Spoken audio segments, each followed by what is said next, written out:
Story story story home. सच्चे साथी। एक गांव में दीक्षा नामक एक लड़की अपने पिता के साथ रहती थी। उसकी माँ बचपन में ही गुजर गई थी। वह अपने घर का काम करती और फिर कॉलेज जाया करती थी।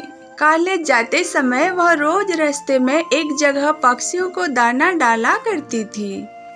उसके घर में भी 5 पक्षी थे। उनको भी वह रोज दाना डाला करती थी। एक दिन पक्षियों को दाना डालते वक्त दीक्षा को जमींदार के बेटे ने देख लिया। उसने अपने पिता से जाकर दीक्षा से शादी करने की इच्छा जताई।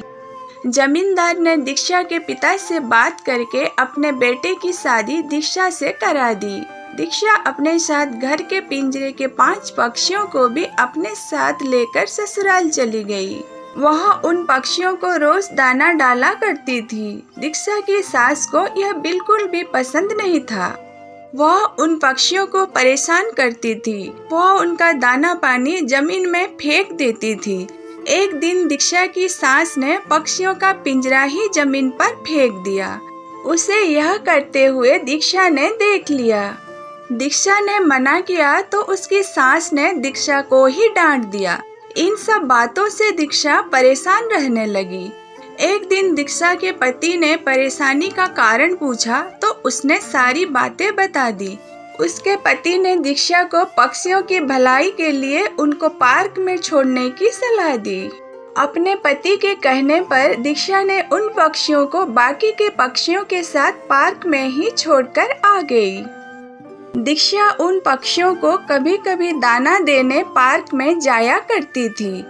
अब सभी पार्क के पक्षी दीक्षा के अच्छे मित्र बन गए थे। पक्षियाँ अब दीक्षा के घर पर भी आने लगे। दीक्षा के सास को जब यह पता लगा तो वह गुस्सा हुई। वह दीक्षा को उसके मायके छोड़ने के लिए उसको अपने साथ लेकर गई। रास्ते में कुछ चोरों ने दीक्षा की सास के गहने चुराने की कोशिश की। तभी दीक्षा के पक्षियों ने आकर चोरों पर हमला किया, जिससे चोर भाग गए। इसके बाद दीक्षा और उसकी सास अपने घर ही लौट आए। अब दीक्षा के सास की सोच पक्षियों के प्रति बदल चुकी थी।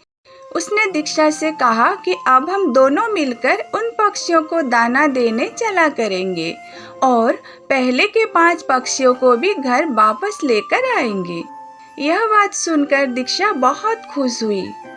इस कहानी की सीख। इस कहानी से हमें यह सीखने को मिलती है कि हमें पक्षियों और जानवरों से अच्छा व्यवहार करना चाहिए। धन्यवाद।